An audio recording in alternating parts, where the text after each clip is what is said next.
안녕하세요.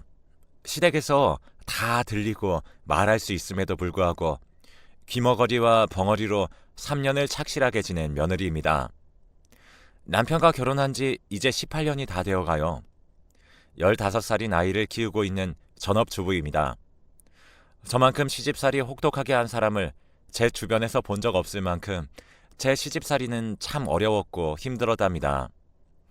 남편에게 하소연하기도 지쳐서 이렇게 글로 쓰게 되었네요. 저는 어렸을 적부터 일복이 많은 사람이었습니다. 제 친정어머니가 아프셔서 제가 다 돌봐야 했거든요. 오빠는 서울에서 학교를 다녔는데 그래서 아가씨 때부터 20kg짜리 쌀가마니도 들고 다녔고 친정어머니 수발이란 수발은 다 들었어요. 대학생 때도 친정어머니 운전을 다 해주고도 기름값 한 번 받지 못했죠. 친정이나 시댁이나 제가 하는 모든 일은 되게 당연하다고 생각하시는가 봐요. 제가 하는 건 다 당연하고 안 하면 못된 년이 되는 게 지금 제가 처한 현실이네요. 저는 임신을 하고서도 친정어머니 집을 직접 걸레로 닦으면서 청소하고 입덧으로 양냄새에 구역질이 올라왔지만 참아가며 보살펴드렸어요. 저는 그때 너무 서러웠지만 바보처럼 그냥 참았죠.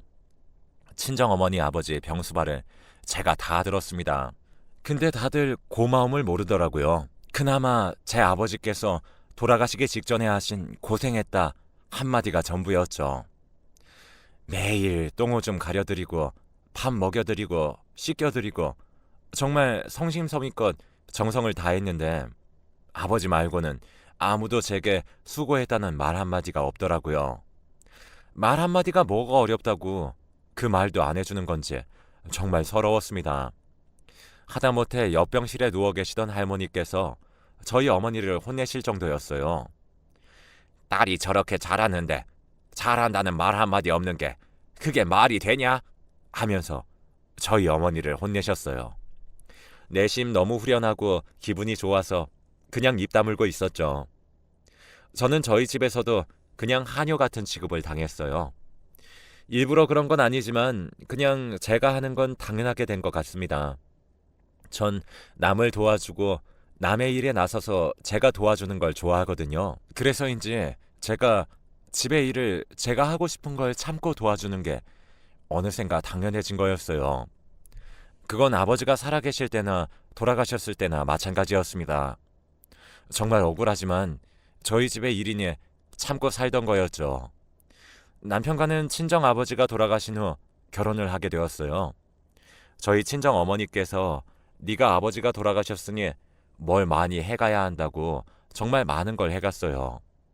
집도 해가고 집안의 가구들도 거의 다 제가 해갔죠. 큼직한 것들로 예를 들면 냉장고, 김치냉장고, 텔레비전, 소파 같은 것들로요. 그것도 다 최고급으로 해갔어요. 근데 결혼 후 첫 명절날 등짝을 세게 맞았습니다. 떡국을 푹 끓였다는 이유 때문입니다.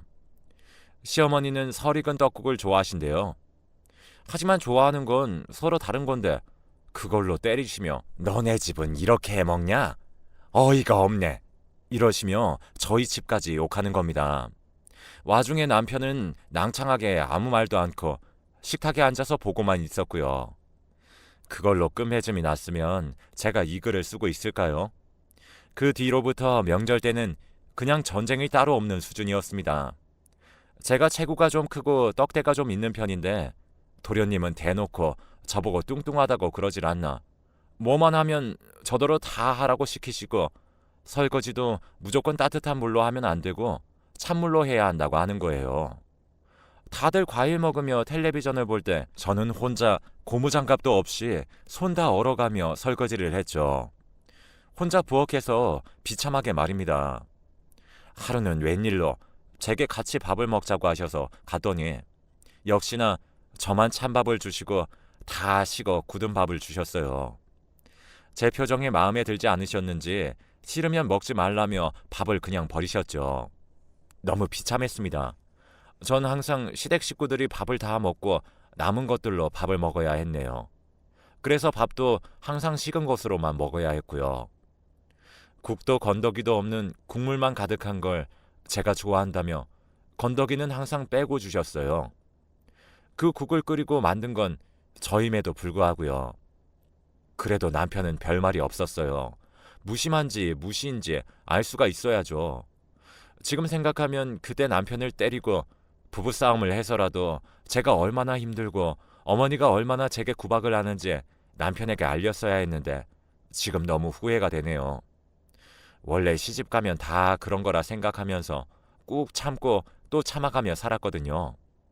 어머니가 욕을 하시던 절 구박하시던 그냥 그러려니 하도록 노력했었던 것 같네요.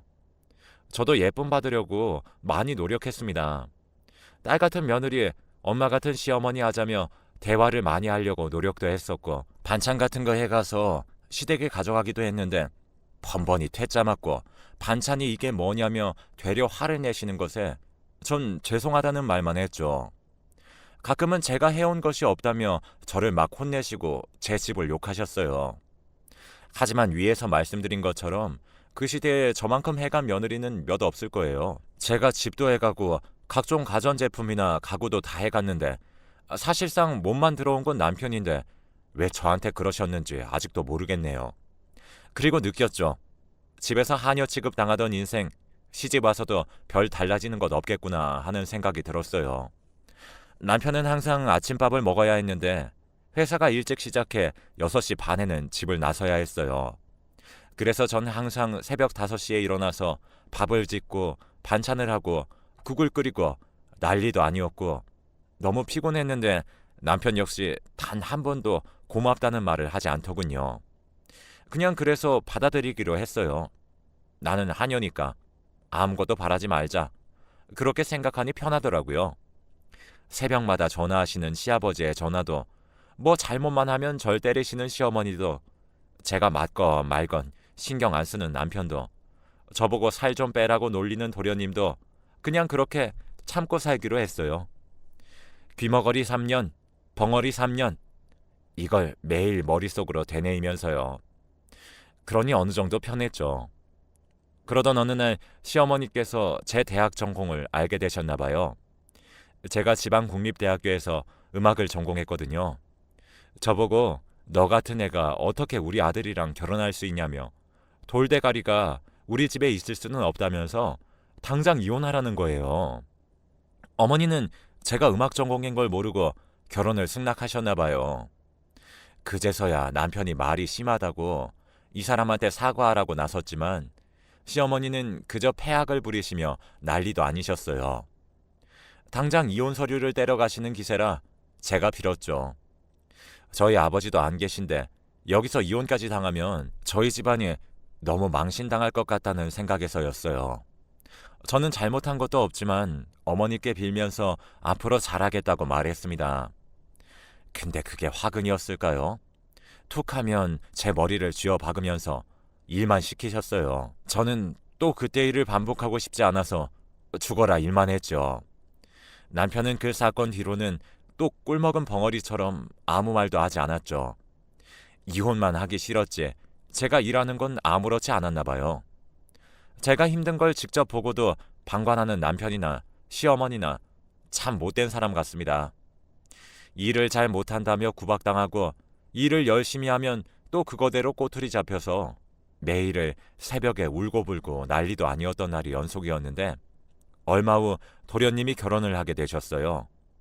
외국에서 유학을 하고 한국으로 들어온 유명 기업의 연구원이었는데 저희 도련님과 연애를 하다가 결혼을 하게 된 거죠. 저는 속으로 도련님의 결혼 상대가 참 안 됐다는 생각을 했습니다. 그렇게 잘난 삶을 살아왔는데 저처럼 구박당할 생각을 하니 참 불쌍한 거예요. 제가 많이 도움을 줘야겠다는 생각을 했죠. 상견례도 결혼식도 참 순탄했어요. 그때까진 별 생각 없었어요. 저도 상견례랑 결혼식은 순탄했었거든요. 근데 이게 웬걸 첫 명절 때 동서에게 너무 잘해주는 거예요. 결국 그 명절도 저 혼자 일했어요. 들어보니 동서는 집도 안 해오고 가구도 안 해오고 그냥 차 한 대 해온 게 다던데 저만 일하고 동서는 화기애애하게 시부모님과 얘기를 하고 있는 거 있죠. 그때 내가 진짜 식모에 불과하구나 라는 걸 깨닫게 되었어요. 눈물이 날 뻔했죠. 이렇게 몸소 비교당하고 깨닫게 되니까 너무 서러웠죠. 그래도 동서는 제가 하려는 일을 도우려고 하고 저에게 아주 살갑게 대했어요.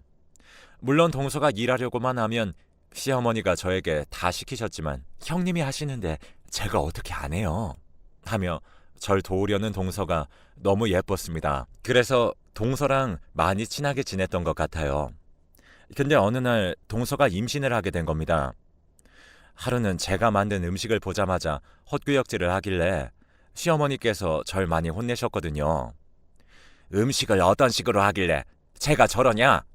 라며 저를 많이 면박 주셨는데 그게 두세 번 정도 반복되니까 다들 이상함을 느꼈는지 병원을 다 같이 갔는데 임신이라고 하더군요. 저는 너무 기쁘고 축하해주고 싶었지만 그럴 수 없었죠. 시어머니가 절 또 아이를 가지지 못했다고 구박할 게 뻔하니까요. 역시나 동서가 아이를 가지게 된 것을 축하하고 안정을 취하라며 동서를 집에 돌려보내자마자 제 등을 때리시며 너는 하는 것도 없으면서 애도 하나 못 가지냐? 하시며 저를 막 혼내시는 거예요. 애써 웃으며 남편과 함께 집에 돌아가는데 너무 슬펐어요. 저더러 뭐 어쩌라는 건지도 모르겠었고 제가 아이를 설령 가진다고 해도 제 처지가 변할 것 같진 않았거든요. 그러다 동서의 출산일이 가까워졌어요. 그동안 전 너무 서러웠어요. 어머니가 동서에게 잘해줘도 너무 잘해주셨거든요. 원래도 잘해주셨는데 동서가 입덧 대신 먹덧을 하니까 먹고 싶은 거 있음 다 말하라며 뭐든 다 유기농으로 다 해주시면서 다 해주겠다고 하셨어요. 또 그걸 다 만드는 건 제 몫이었죠. 결국 동서도 어느 정도 눈치를 보다가 먹덧을 이길 수 없었는지 이것저것 주문을 했죠. 저도 시어머니가 미운 거지 동서가 미운 건 아니어서 성심성의껏 좋은 재료만 넣어서 음식을 만들었습니다.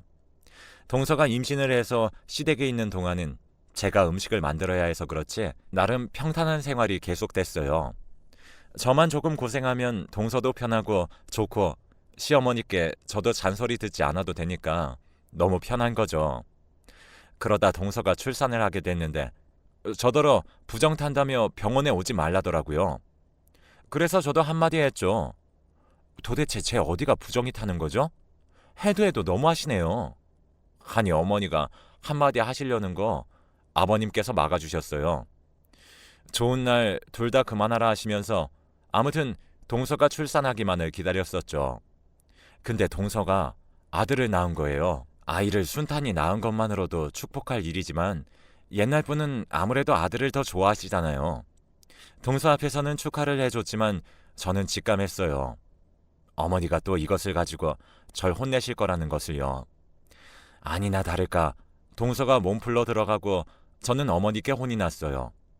제대로 하는 게 뭐냐고 아이도 못 가지고 집안이 제대로 된 것도 아니고 공부도 못하는 돌대가리에 집안일도 못하면서 어떻게 우리 아들이랑 결혼할 생각을 했냐며 와다다 쏘아부으시는데 병원 사람들이 다 쳐다봐서 너무 쪽팔리고 창피했습니다.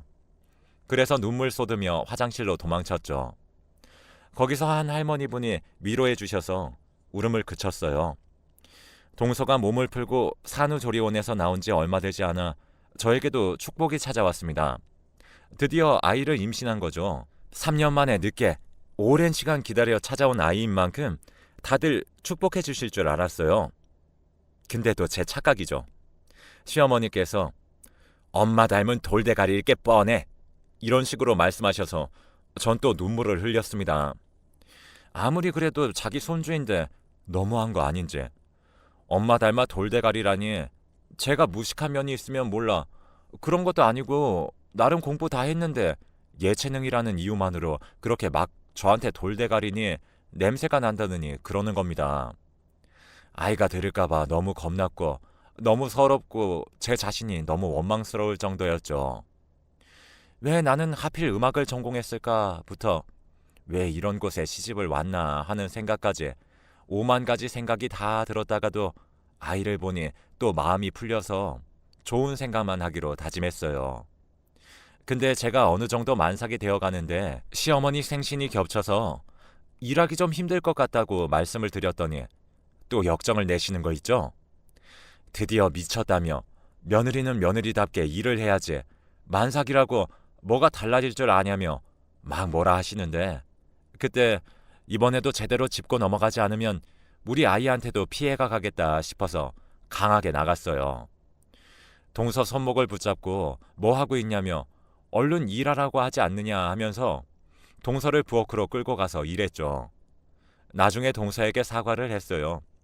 어쩔 수 없었다고 하니 동서도 이해해 주더라고요. 그리고 동서를 일하게 만들고 시어머니 앞으로 가서 남산만한 배를 들이밀며 제 아이 듣는다고 조용히 좀 하라고 했죠. 그리고 이 집에 시집 올 때 해온 것들을 줄줄이 읊었어요. 이만큼 해온 게 많은데 대체 뭘 가지고 절 무시하시는 거예요? 그렇게 말하고 저도 제 부모님 자식이라고 한 번만 더 이렇게 말씀하시면 당장이라도 이혼하고 저희 부모님께 다 말씀드릴 겁니다. 라고 말하니 시어머니도 벙찌시더라고요.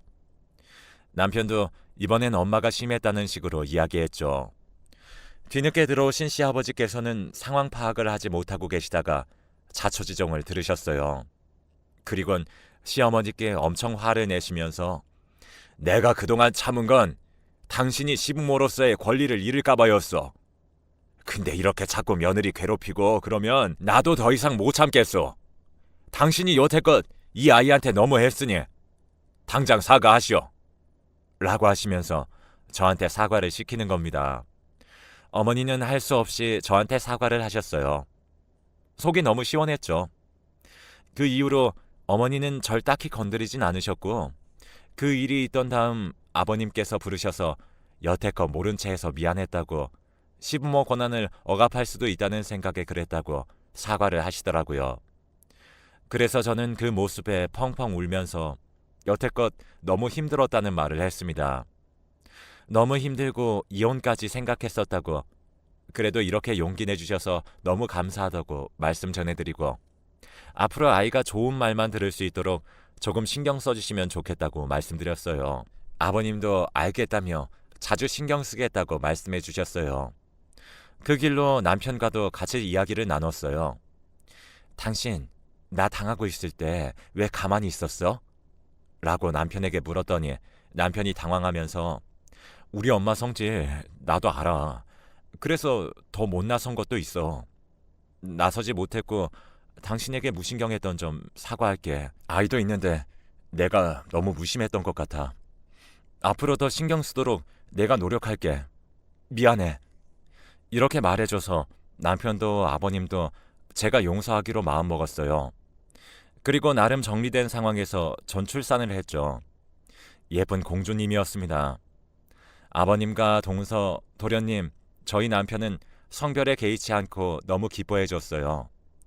요즘 세상에 성별이 무슨 의미가 있냐며 저희 시어머니만 못마땅한 표정이셨는데 저번 싸웠을 때가 생각나는 것도 같았고, 아버님께서 또 한 번 더 그러면 가만 안 놔두겠다고 딱 으름장을 놓으셔서 뭐라 말은 못하시더라고요.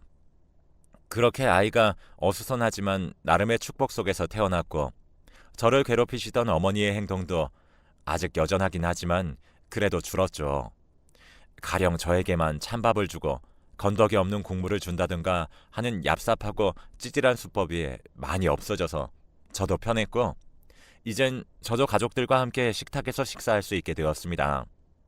어떻게 보면 너무 당연하고 또 당연한 일이고 너무 평범한 일이지만 그 많은 사건들을 겪은 저에게는 꿈만 같고 행복한 일이에요. 이 집의 구성원으로서 인정을 받고 함께 이야기를 나누며 밥을 먹고 내 몫을 내가 챙겨가고 내 목소리를 낼 수 있다는 건 제게도 아주 큰 변화거든요. 저 스스로가 인생을 살면서 가장 잘한 일 중에 하나예요. 가장 못한 일 중 하나는 시어머니를 만난 거고요. 하지만 그건 제 뜻대로 되는 일이 아니니까 그래도 저희 아이가 사실 어머니께 사랑을 많이 못 받을 줄 알았어요. 근데 저희 아이 많이 예뻐해 주시더군요. 동서 아들만큼이나 우리 아이 많이 예뻐해 주시고 맛있는 거 좋은 거 만들어서 가져다 주시고 아이들 공부하는 거 보시면서 뿌듯해하는 거 보니 시어머니께 있던 제 앙금이 다 풀리는 기분이었습니다. 계속 원망하면 뭐하나 싶기도 했고 이왕 계속 얼굴 보며 살 거 마음 풀어서 같이 지내면 좋겠다는 생각을 한 것 같아요. 그래서 하루는 어머니께 데이트하자며 들러붙어서 별로 내켜하지 않는 어머니와 함께 고깃집을 가서 고기를 먹으면서 얘기를 했죠. 그동안 어머니께 많이 서운했어요.